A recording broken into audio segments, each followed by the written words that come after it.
Rain slid off the awning, dripping in uneven rhythm. The air smelled of gasoline and wet asphalt. Danielle locked her car door, pulling her coat tighter. She wasn't thinking about anything more than getting gas and getting home. But someone else was thinking about her. From the corner, a figure shifted. The security guard leaned against the wall, arms crossed, his eyes fixed in a way that was more claim than curiosity. He didn't move as she passed. He just smirked, like her presence was the punchline of a private joke. "Late night for you?" His voice carried over the rain, casual on the surface, but thick with something unspoken.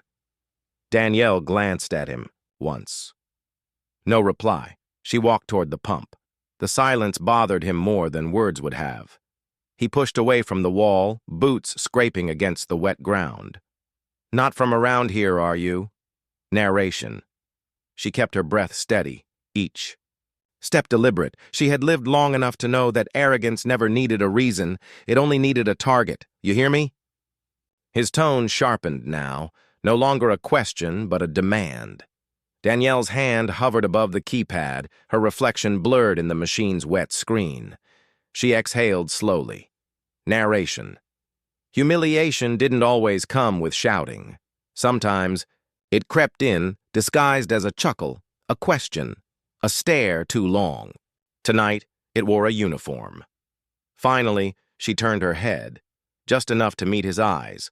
Her voice was calm, steady, as though she'd been asked for directions. "I'm just here to get gas."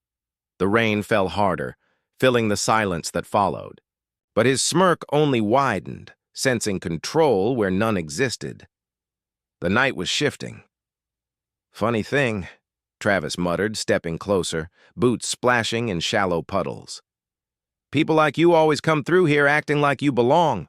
His voice was low, carried more by disdain than volume. Danielle's hand tightened around the gas nozzle. She didn't look at him, but she felt the weight of his stare press against her skin. Narration. Travis never needed to raise his voice. His power wasn't in authority. It was in the way silence bent when he decided it should. "You know," he went on, "I've seen your type, always quick with excuses, always playing the victim." Danielle finally turned, her eyes steady. "I don't owe you an answer." The smirk twitched, almost faltering, but he caught it.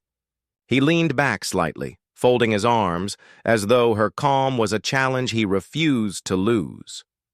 "See, that's the problem," he said. "You think ignoring me makes you better. It doesn't. Makes you look guilty." Her voice was quiet, deliberate. Guilty of what? For the first time, Travis hesitated. The rain filled the pause, the gas pump clicking softly as it filled her tank. He swallowed, covering the crack with a scoff. "Doesn't matter," he muttered. "People like me keep this place safe. People like you just pass through." Narration. He thought his words carved her down, but every sentence, every stare was cutting into him instead, showing how fragile his control really was. Danielle didn't flinch. She pulled the nozzle free, the final click louder than his voice. Without raising her tone, she said, "Safe isn't the word I'd use." Her calm silence lingered, heavier than his smirk, and for a moment, he was the one unsettled. Travis leaned closer, his voice dipping into that cruel register he saved for moments like this. "Funny accent you've got there. Doesn't fit around here. Guess you wandered too far from where you belong." The words weren't loud. They didn't need to be. They slid across the rain like oil, seeping into every crack of silence. Danielle froze for half a second, then set her jaw. She didn't give him the win of a reaction, but inside, the sting cut deeper than the rain. Narration. Racism rarely announces itself with a scream. Sometimes it arrives as a whisper, dressed like casual talk, designed to leave bruises no one else can see. "You hear me?" Travis pressed, his smirk widening. "Sound like you're trying too hard, like you want to be something you're not." Her eyes lifted slowly, steady, piercing. I sound like myself. That's enough. The words were plain, yet they struck harder than anything he'd thrown. His smirk twitched, unsure if he should laugh or sneer. The pump clicked, loud in the silence, and two young men across the lot shifted uncomfortably. Their eyes didn't meet hers, but their bodies said it all. Everyone heard him. No one would. "Step in," Travis muttered. "Don't get smart. You people always think—" He cut himself short, but the damage was already done. Narration. The remark didn't echo because of its volume, but because of the silence that followed. Silence heavy enough to expose him, heavy enough to choke his arrogance. Danielle didn't answer. She capped her tank, her composure intact, leaving his words hanging in the air like smoke. For the first time, he looked smaller than the storm around them. Travis waited, expecting her to bite back, to stumble, to plead. Instead, Danielle simply tightened her grip on the pump handle, her silence deliberate, cutting through his smirk more than words ever could. "You've got nothing to say?" he scoffed, trying to laugh off the unease creeping into his voice. "Thought so." But the laugh didn't land. It fell flat in the wet night air, swallowed by the sound of rain. Narration. Silence isn't weakness. Sometimes it's the sharpest blade.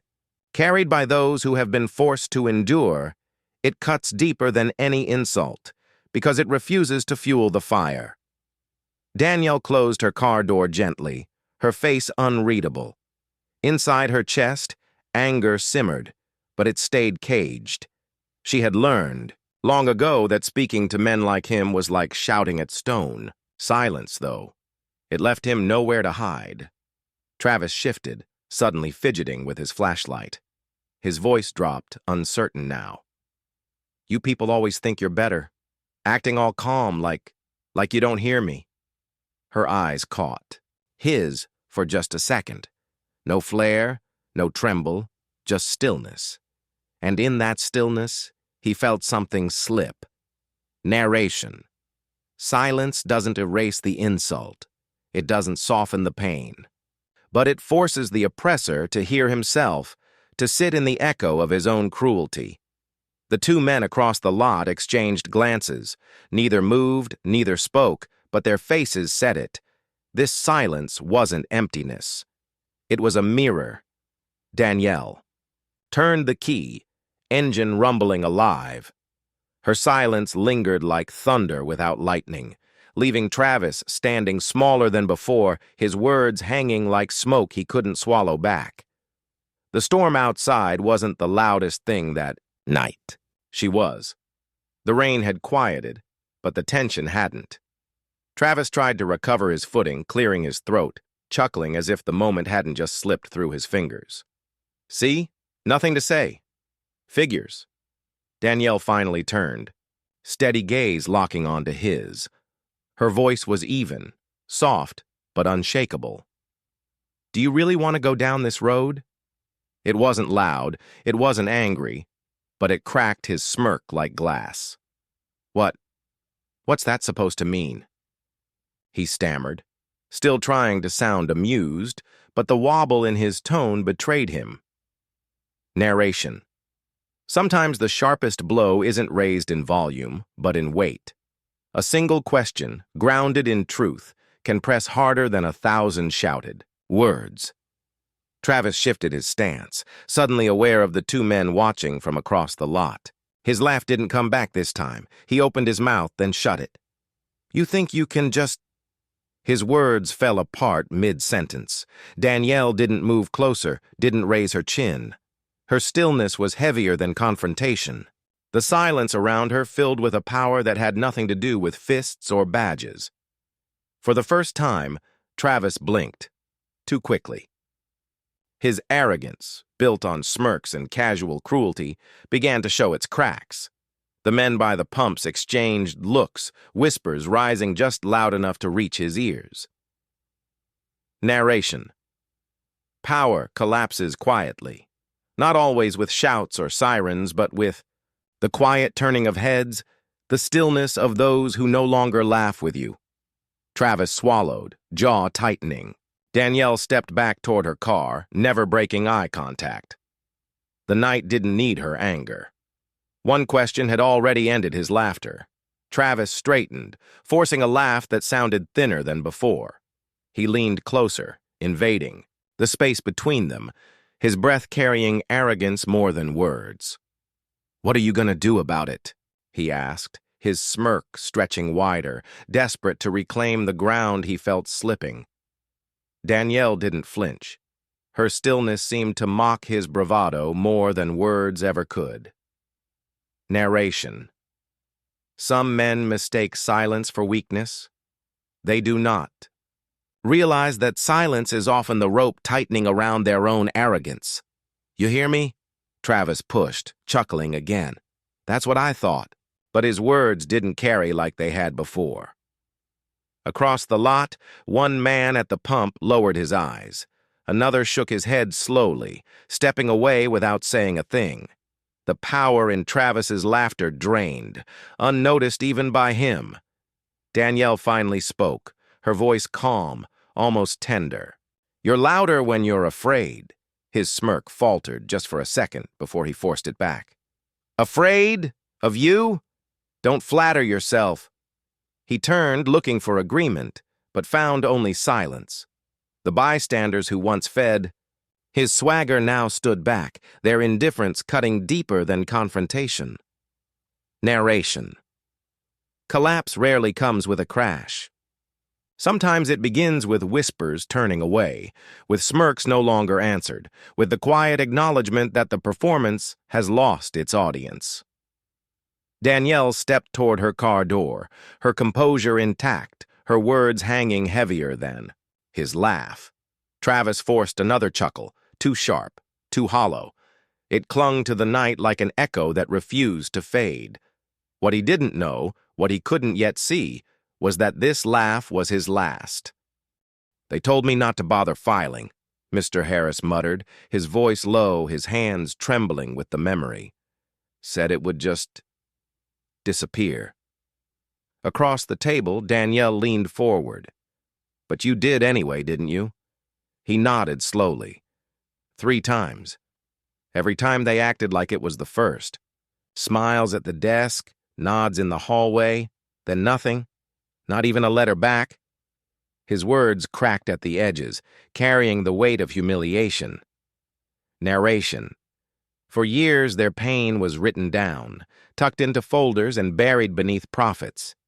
Beside, him, his daughter, barely 17, spoke for the first time. "They searched me in front of everyone, hands everywhere. I told them it wasn't right.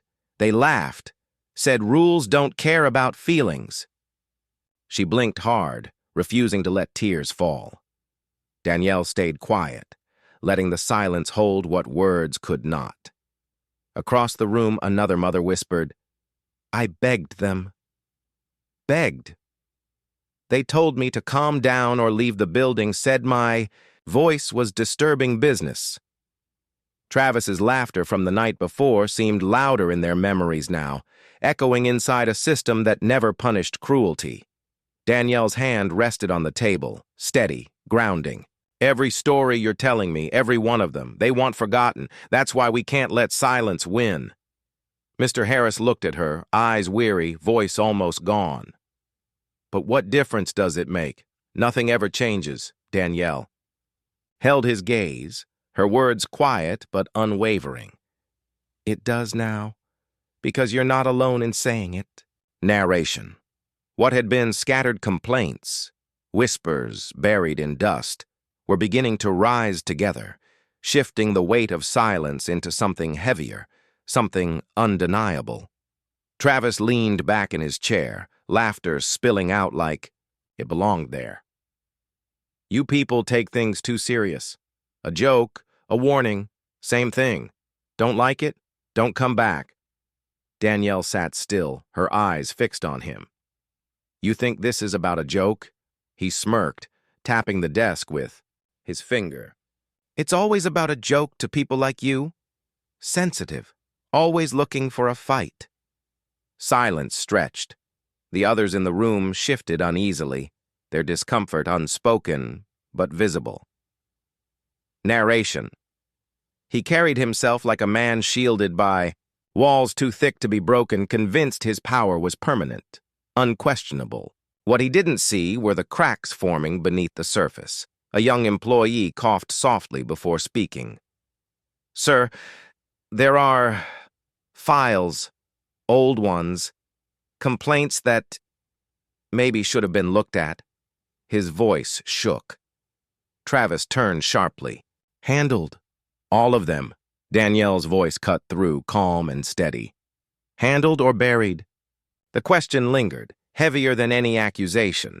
Travis's smile wavered for the briefest moment. "Doesn't matter. Paperwork doesn't talk." But the silence in the room betrayed him. People avoided his eyes. They knew. They had always known. Narration. Arrogance grows bold when it believes no one is watching. But silence is never empty. It carries whispers, it keeps score, it waits. Danielle leaned in slightly, her tone measured. "Every file you thought was forgotten, it's not. And every person you laughed at, they're not gone." For the first time, his laughter didn't sound natural. It was forced, too loud, echoing against the unease in the room. And in that echo, his mask began to slip. Travis's laughter hung awkwardly in the room, but Danielle's stillness cut deeper than any reply. Her silence wasn't empty. It carried weight, history, and something he couldn't name. He leaned forward, voice sharp. "You think standing there quiet makes you powerful? You're just another customer. You'll leave, and this place will keep running like it always has." Danielle finally spoke, slow and even. "Is that what you think I am? Just another customer?" The room stilled. A manager by the door lowered his eyes. Someone shifted papers, nervous. Travis smirked, but it lacked conviction now. "That's all you'll ever be here. Nothing more." Narration. He didn't know. Her silence wasn't the silence of defeat. It was the silence of someone who had read the fine print, who had seen the names buried in forgotten files. Danielle's gaze never wavered. "I know exactly how many complaints you've buried, how many signatures you forged to make them disappear. I've seen them." The words landed with precision. Travis froze, mask cracking, arrogance slipping into doubt. A staff member whispered, almost to himself, "She knows." Danielle's voice stayed calm, steady, measured. "I'm not just a customer. I work within this chain. I know the procedures you pretend protect you. I know where the lies are hidden. And I know what happens when the right eyes finally see them." For the first time, Travis didn't have a quick reply. He blinked, his smirk collapsing into silence. Narration. What he mistook for weakness was knowledge. What he mocked as quiet was power. And in that quiet, he realized this woman was not walking away. She was walking through him. The room, once his stage, no longer belonged to him. The silence after Danielle's last words was thick, suffocating. Travis tried to steady himself, but his smirk never returned. Then, without a word, Danielle reached into her bag and pulled out her phone. The small movement shifted the entire room. She lifted it to her ear, her voice calm but edged with steel. "Pull the files on Travis Hensley, effective immediately." The name hit the air like a dropped weight. No hesitation, no raised tone, just certainty. Travis straightened in his chair, trying to laugh it off. "Who do you think you're calling? Some friend?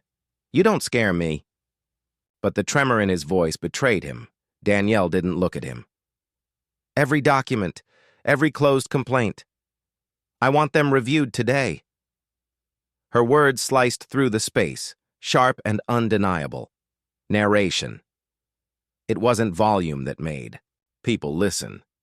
It was clarity, precision. The kind of authority that cannot be faked. The kind that exposes men who rely on arrogance as their only defense. A young manager glanced at Travis nervously. She can do that? Travis barked. Too fast. No, she's bluffing. She's nobody. Danielle turned, meeting his eyes at last. Nobody doesn't have access to your file. Nobody doesn't know how deep your trail runs. I am not nobody, Travis, and you're about to find out. The words didn't need volume.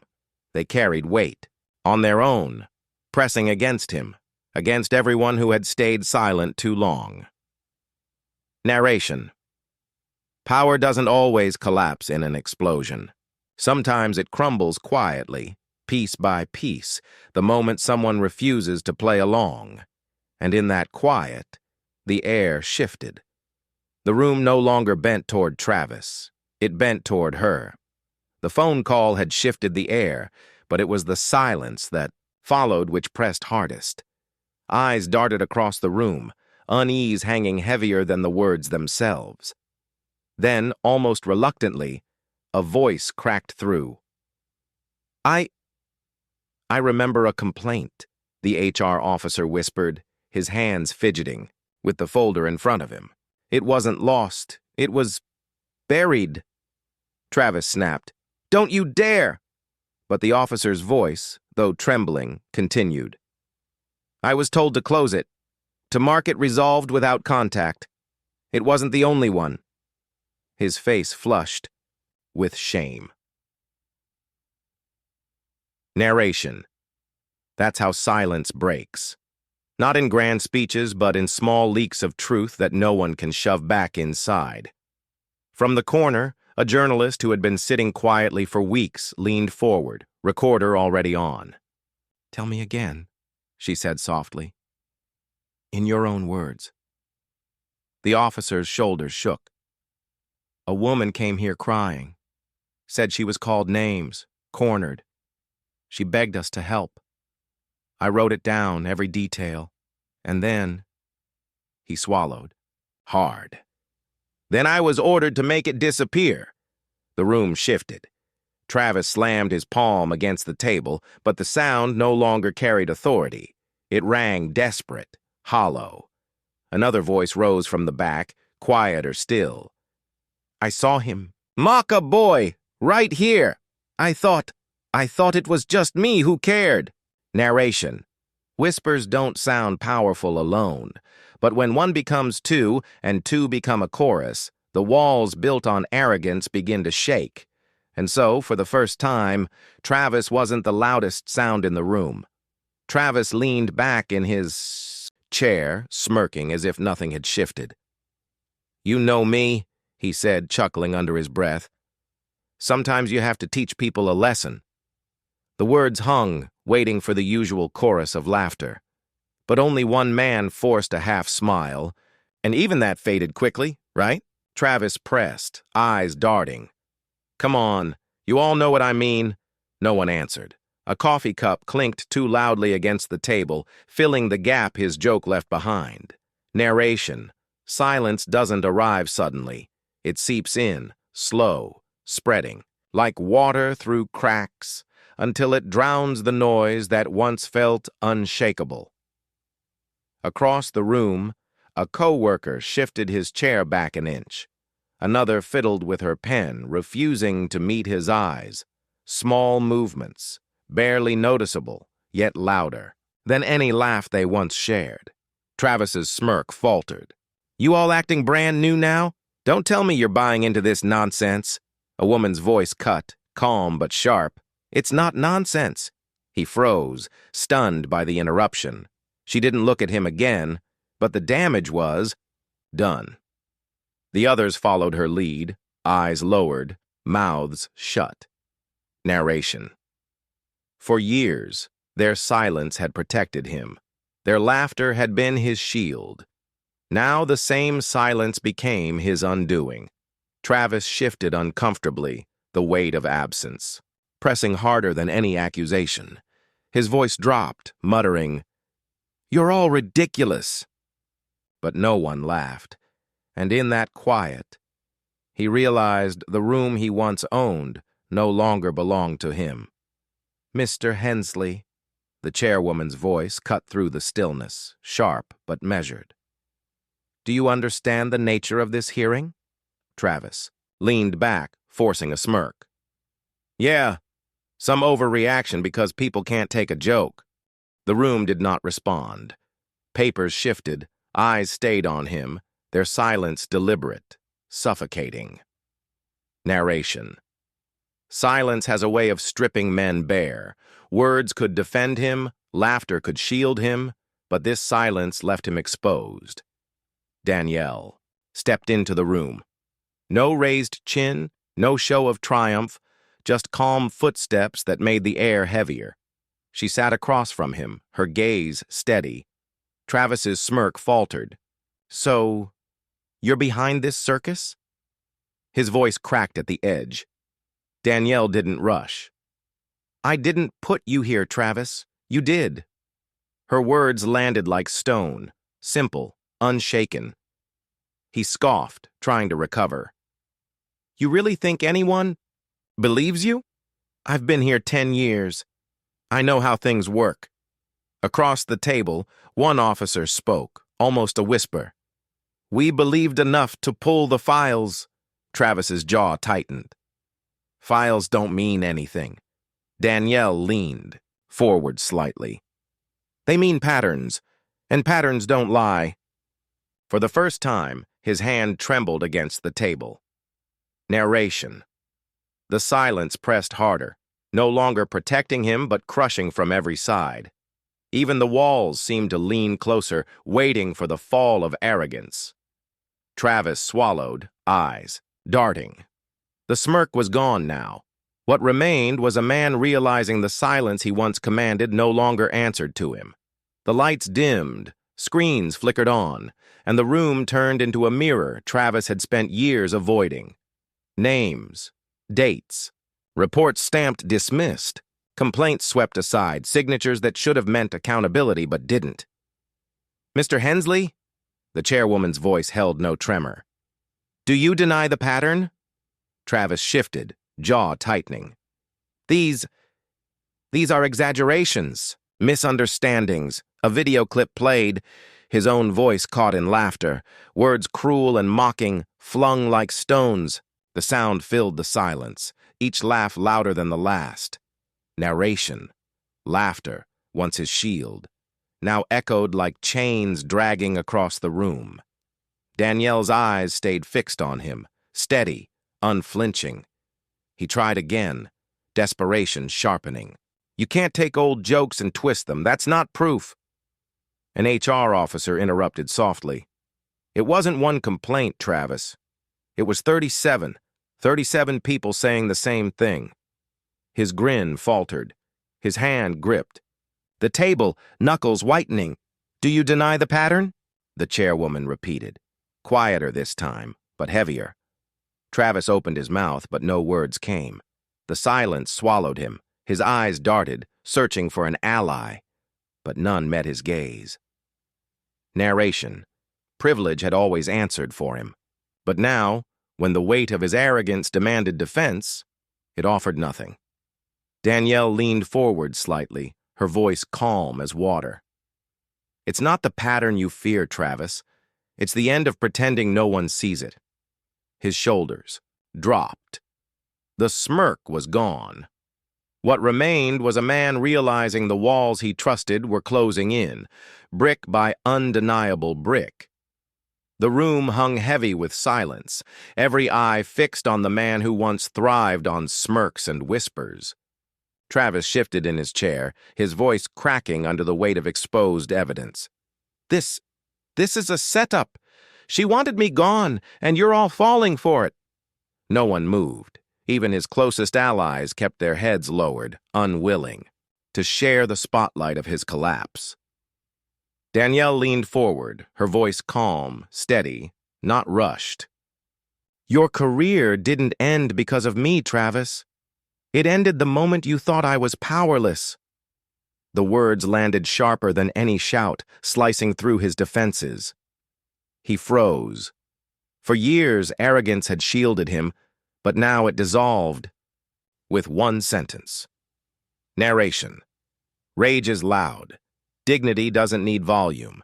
It breaks through in the quiet, leaving no room for argument. Travis searched the table, desperate. "You're twisting everything. You can't—" His voice faltered. The more he spoke, the smaller he sounded. An executive cleared his throat but didn't defend him. Another officer pushed a file forward, not meeting his eyes. Even the chairwoman leaned back, her silence and answer louder than words.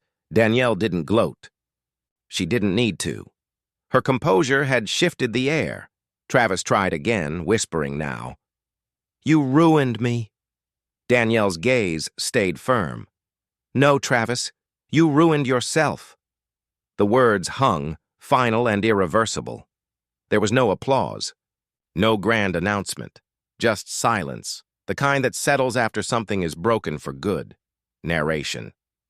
In that quiet, his downfall was complete.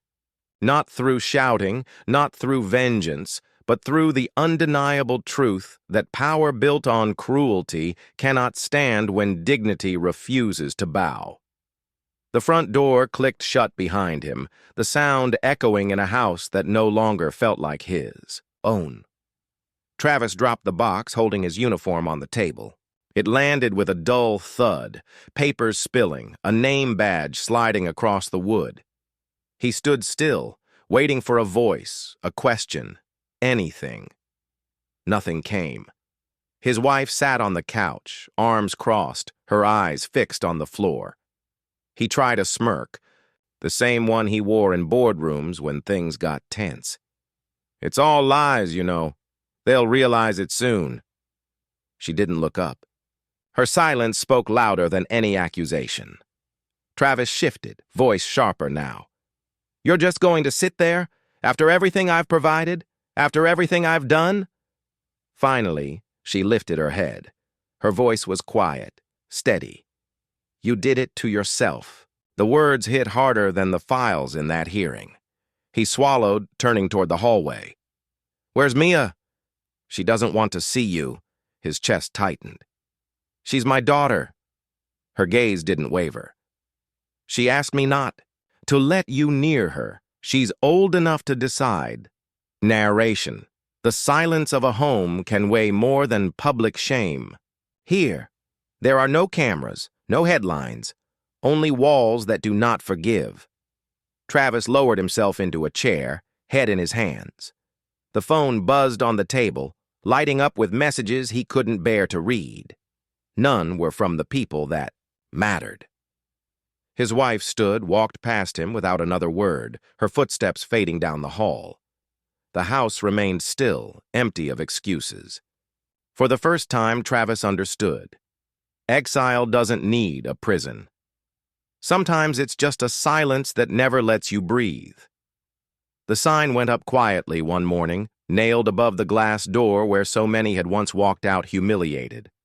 Bold letters, black against white, zero tolerance for discrimination. An older man paused in front of it, running his finger across the words. "About time," he muttered. Inside, the cashier stood taller, her smile less forced, her voice steady. She no longer glanced nervously toward the security booth. Mrs. Alvarez came in with her grandson, who used to beg her to buy gas elsewhere. She squeezed his hand, whispering, "See? We belong here too." Narration. The same walls that once carried. Whispers of fear now carried something heavier. Pride. Two young employees leaned against the counter during a lull. One said, "You think folks believe it'll last?" The other shook his head, but his eyes carried something different. "It better. Nobody wants to go back." Customers of color walked through the aisles with shoulders lifted, not bent.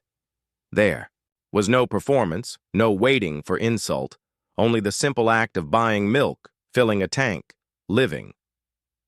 A woman set her basket down and looked at the manager. "I heard what happened. You did the right thing keeping him gone."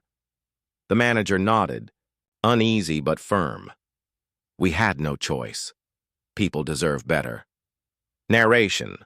Sometimes justice doesn't roar. Sometimes it's the hush of a room where no one has to lower their eyes anymore. As the day closed, the hum of conversation filled the store. Laughter broke in small bursts, unafraid, unhidden. The silence that once wrapped arrogance now wrapped dignity instead. And in that silence, the community stood taller, not because they forgot what happened, but because they finally knew they didn't have to bow again. Danielle sat alone in her office, the hum of the city faint beyond the window. Papers lay untouched on her desk. Her phone buzzed with messages she didn't read. She leaned back in her chair, staring at nothing, the weight of it all still heavy yet strangely quiet. Her assistant knocked gently. "You want me to stay late?" Danielle shook her head. "Go home? It's been a long day." The door clicked shut, leaving her in silence. She let the quiet stretch, feeling it settle deeper than any applause ever could. This wasn't triumph. It was something sharper, truth laid bare. She whispered to herself, almost like a prayer. Some battles aren't won in shouting. They're won in the silence that makes the guilty tremble. The words hung in the air, not for anyone else, but for her own heart. She hadn't broken him. His downfall had been seeded long before her voice entered the room. All she did was refuse to bend. Narration. There's a strange kind of justice that doesn't echo in celebration, but in the absence of arrogance. A room once filled with power now echoed only with regret. The office lights flickered, dimming, toward night. She gathered her things slowly, moving with the calm of someone who knew she didn't have to prove herself anymore. As she locked the door behind her, Danielle glanced back once. The empty room seemed lighter, as if arrogance itself had been dragged out and buried. Outside, the world kept moving, cars rushing, people laughing, life flowing without pause. But inside her chest, there was a stillness, dignity unshaken, silence, louder than any victory speech, and in that silence, arrogance was finally gone.